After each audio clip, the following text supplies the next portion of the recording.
Hey everyone, it's Chris here from the Whiskey Creek, and in this video I'm going to show you how I made this T-Trak winter module. So let's get started.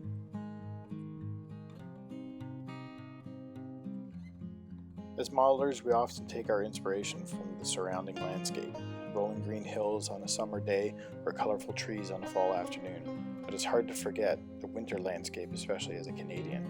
When you see photos such as this Dave Williams picture from Morants Curve in Alberta, how can you resist having a winter scene? Our challenge is always space, and how does it link with the rest of our layout? So in enters T-Trak.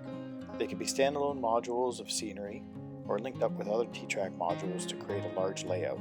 The modules follow very simple standards which can be found online through ttrak.org, and this allows you the ease of connecting your modules to others. They feature 2 lines of Cato Unitrak, and they can be single, double, triple width depending on the size that you want, as well as inside and outside corners which clubs assemble for shows and displays. I elected to create an outside corner module which is 14 3/8 by 14 3/8 with the idea of a curve scene. Again, I'm creating this scene for me, but being a T-Trak module is compatible with others if the opportunity creates itself.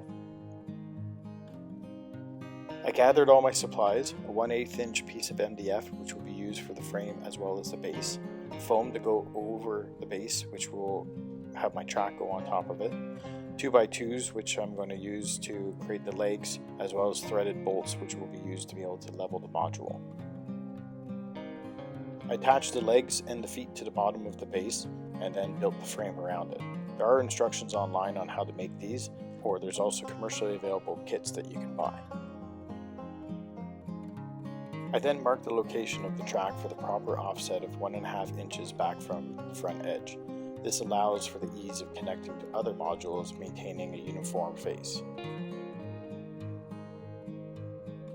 If you are looking to continue making T-Trak modules, then I would suggest getting the Cato Re-Railer tool. Aside from the handy feature of helping you easily place rolling stock back onto the track, it also comes with notches to maintain the proper spacing for track separation of 33mm. To help bring the module to life and tell that winter-esque story, now I need a plan. Since the track plan is set in stone for me, now comes down to planning what is it about winter that I want to capture. Some things might seem obvious, like snow, trees, and hills, and others capture elements of both my childhood as well as spending time with my own children, so the focus on the plan is playing in the snow. There's a limited number of commercially available people sets in winter, especially for N scale. So when looking for what was available and based on what I wanted to capture, I went with the woodland scenic skaters and snowball fight, as well as the notched tobogganers. I even ended up with several snowmen. There are sets available for also skiers, but having been not much of a skier myself, it didn't seem like a good fit.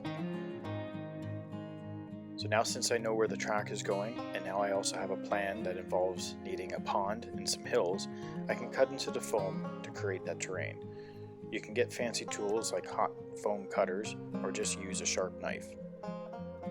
Using scraps, I then built up the hills, and again you can use commercially available products like rock molds, depending on the terrain that you want, or just cut up some scraps and sand them down. I covered the hills in plaster cloth cutoffs, but didn't spend as much time as I should have to smooth them out when they were still wet. This left me lots of little square gaps showing through. Using some spackling, I was able to fill in those gaps. If you haven't discovered the Gator Microzip, it's a great little tool for sanding in small areas. It comes with 3 different grits that you attach by Velcro to a sponge, and this allowed me to sand in very small, tight areas. To create some softer edges on the inside of the pond, I tried using outdoor Mod Podge, which by using a brush can be applied nice and thick to create a more gradual slope to the frozen pond surface. It went so well I tried it on my hills to create the effect of snowdrifts. While still wet, I applied some of the woodland scenic snow, but I didn't use very much as I found the granules were a bit too big for N scale. Mod Podge, while it looked great at first, appearing as the snowy white surface I was aiming for, once it dried, it became a hazy, semi-transparent, glossy gloop. I painted over it using white craft store acrylic paint, and I'm much happier with the end result. The gloss peeked through the paint just enough to give that glistening snow effect, and the Mod Podge held the snow in place while painting. To create the frozen pond, I used a small piece of 1/8 inch acrylic sheet. I painted one side of it, which would become the bottom, in a bluish gray mix. When flipped over, it would leave me a perfectly flat surface for my frozen ice, ideal for my skaters to enjoy. On the bottom of the foam, I shaved a 1/8 inch deep area, which allowed me to affix the acrylic sheet on the inside of the foam, but still allowing it to sit flat in the wood frame. The next step comes trees. At Christmas time, it's an amazing time for modelers to purchase trees. I've been clearing out my local dollar store for years now of their small pine trees intended for Christmas village scenes. The trees are simple wire trees with snow effects on the tips. Normally I would spray paint them in various greens to cover up those snowy tips, but I've been saving a few just for this project. Also combed through my local buy and sell pages, looking for people selling off their Christmas trees from their village scenes. Because of the scale of some of these villages, you can end up with pretty tall trees, but being mostly made out of wire, a good set of wire cutters are all you need to bring them back to scale. Using an awl, which is a small pointed tool intended for piercing holes in wood or leather, I carefully punched holes in the plaster to plant my trees. Especially being a multi-purpose module, you want to make sure that the module looks good from all four sides when you're planting your forest. To add more realism to the scene, I wanted to ensure it didn't look like a Christmas tree lot. So using the Woodland Scenics tree armatures, I painted several using Rust-Oleum's flat white spray paint. Then, with a fine tip Sharpie, I added the black hash marks to make a series of birch trees which have lost their leaves.